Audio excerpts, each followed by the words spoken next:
Hi, y'all. Join us while we make this delicious dish. What is it, Mo? It's called Beth's Cheesy Hamburger Mac Casserole. And it's from Deb's new favorite cookbook. The Yellowstone Cookbook. So here we go. Hello, everyone. Welcome to Cooking with Mo and Deb. Hi, y'all. So it's been a little bit for us to get together and cook. We've been doing stuff. Deb's been traveling, and I've just been working. And life is passing by. So while I was gone, I went to Amsterdam and I went to London. And I brought Mo some English tea. Ooh, yay. English tea. And I brought you a little tea towel. I love it. All from London. Oh, look at those soldiers. Oh, from the palace. Oh, and it says London on it. Buckingham Palace. I love it. We'll have to definitely use that. Yes. Thanks, Deb. It was a fun time. We had a great time. I love seeing the world. We loved seeing your pictures, didn't we, guys? And we did. Then I have to come back to the real world and get things going back like normal. So that's what we're doing today, is getting things going to normal. And we're going to make another yummy recipe out of one of Deb's newly acquired favorite cookbooks. I'm actually going from the beginning, and I've put these sticky notes on all my recipes, and every time I get one done, flip over to the next sticky note and find whatever's next, and that's what we're making. And it is the Yellowstone cookbook. So yes, the Yellowstone. It's made, we've told you before, it's the cook who actually did the food for the crew. Yes. I love it. And he's got a lot of recipes. So today's is called Beth's. Those of you who love the show know Beth. It's Beth's Cheesy Hamburger Mac Casserole. So I'm thinking maybe something like Hamburger Helper. Probably. Only better. But much better. We all know the Hamburger Helper's got all that added stuff that we don't want.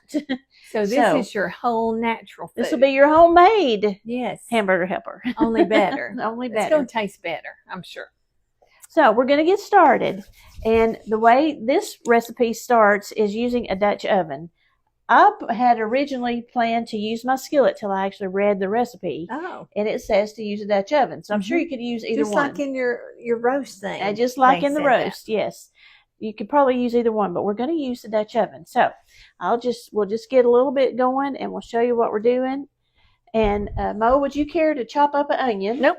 Don't care at all. It's going to have an onion chopped up and some celery chopped up. That's the first things you got to do. So I'm going to add some olive oil to my Dutch oven. The thing about a Dutch oven is you really got to stir a lot because it will stick. I'm going to turn on the oven. And another thing about a Dutch oven is mine is a ceramic, and the little bits that when you're cooking your onion and your celery, and it gets the little bits and stuff down on the bottom, and you scrape that off, that really helps your food. So the little bits that get left in there get joined in with all the stuff you're cooking. And the flavor is so good. You know what they call that? Little bits is all I call it. You call it little bits. Some people call it the goodie. The goodie. Okay. Miss Brenda Gant calls it the goodie. I've heard her say that, but I heard that before I knew her. The goodie little bits. The goodie. So we're going to heat up the Dutch oven, and we're going to add our chopped onion and finely chopped, I think it says. Okay, yes. I got this chopper, and I'm going to finely chop. We're going to finely chop the onion and the celery, and we're going to cook that, and we'll come back as it nears being cooked. It just takes a few minutes. Be back. Give me land, lots of land underneath the starry skies. Don't fence me in. Instead, feed me hamburger cheesy, mac and casserole, but don't fence me in. There you go. But first, we got to cook it. First. So we've got our onion and celery cooking, and I'm going to add some salt, a pinch of salt, and I'm going to also add pepper right here. Maybe not that much. And we're going to just let this cook until this gets tender, and we will then add our ground beef. and get that cooking. So we'll be back about the time that the ground beef is almost done. Okay, guys. So we've already cooked our ground beef, added it to the pan. Careful, that pan might be hot. There you go.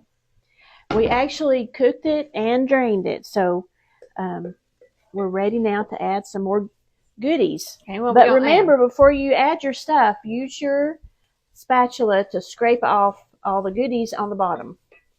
You want to stir me to hand it to you, or do you want to? Which one do you want to do? Yeah, I'll stir. Okay. I'm the stirrer. All right. So we're gonna add. I'm gonna do this part though. Okay. You need tomato paste. Show me your tomato paste. This is tomato paste in a tube, like a tube paste. You need about 1/4 of a cup, and I am guessing. I did this yesterday. It worked out perfect. About 1/4 of a cup, or one of those small cans of tomato paste. Okay. Okay, and then we want 1 teaspoon of garlic powder. Get a teaspoon right quick. Where are you, teaspoon? There. Is that it? Yes. Yep. Okay. 1 teaspoon of garlic powder. Going in. Going in. There we go. And then we want 1 teaspoon of chili powder. That's going in right there. And then we have, good, y'all. Oh gosh, 1/2 teaspoon of cayenne pepper. So it might be a little hot. If you think this is going to be too hot for you, you could definitely cut it down. Okay. You're not talking to me though, right? No, just someone who may not love the heat. You know it's not too hot for me. And we've already added the salt. But now we're going to add 2 cups of beef broth. Okay. You could use chicken broth if you didn't have any beef broth. There is 2 cups. I try to keep beef broth all the time. I do too. I try to keep them both. I don't use beef as much as I use chicken. Right. And it also says that keep that handy because if it gets, you need a little more liquid, you can add a little more beef broth. Okay. Okay, so we're going to let this come to a boil. Alrighty. And when it does, then we're going to add 1 cup of our elbow macaroni. Alrighty. So we're going to let this cook for a few minutes, and we'll come back and add our macaroni. We'll be back. Okay, our cheesy mac is almost ready to get noodles and cheese. Noodles. As soon as it comes to a boil, and ours is right there, we're going to go ahead and add our elbows. Y'all, this smells so good. You're going to love this recipe. Adding in the elbows. I'd say add them. It's boiling small. It's good enough. It'll get there. It's 1 cup of elbow mac. If you wanted to use a different type of pasta, that would work fine too. And we're going to decrease the heat so this doesn't stick. Once your macaroni is added, that starch could make it stick. And I'm keeping this stock handy in case we need some more because I feel like we might need a little more liquid. It needs a little more, but I'm gonna go ahead and add some. Go ahead and add it. We put in 2 cups, but I'm just gonna pour in a little more. The elbows will take up the liquid. I'm not worried about it. So we're gonna let that cook until those elbows are done, 10 to 13 minutes, and then when we come back, we're gonna add our cheese. Are y'all ready for this? I'm ready for this. So our hamburger mac is finished cooking. Our pasta is ready. So we're going to add 3 ounces. I actually have a little more than 3 ounces. I have about 4 ounces of cheddar cheese already shredded.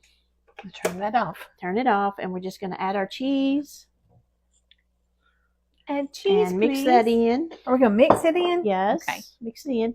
Mix it. You could, if you wanted to have more cheese to put on it, that would be a good thing to do as you dish it out. Always add more cheese. Always add more cheese. I'm just saying. Let me get us a fork because it's done. If we're going to call this Beth's Cheesy Mac, then we need to be cheesy about it. Right. I was going to look at the name of it again. I've already turned the page. Wait. Beth's Cheesy Hamburger Mac Casserole. So you want to put a little in a bowl. Maybe it'll cool just a tad. Put a little more and let's hold it up to the camera so they can see it good. There we go, y'all. There you have Beth's cheesy mac hamburger casserole. And you know what? Hold on, let me turn this camera up. It may look like Hamburger Helper, but it tastes like a dream. We have sampled it already, but we're going to sample it again, looks like. We had to have a taste to see how hot it is. So well, we had to test those we noodles. can taste the cayenne pepper. So if you don't like that, you may want to cut it down some. It's not overly hot, but for somebody who don't like heat, it might be too much. This ain't your mama's Hamburger Helper. It's not. So good. Which there's nothing wrong with your mama's Hamburger Helper. Don't tell your mama I'm talking about her Hamburger Helper. I'm just saying this is a step above. It's so good, y'all. Give a try. It's Beth's cheesy hamburger mac casserole. You're going to like it. It is so good. See ya. Woo! Bye, y'all.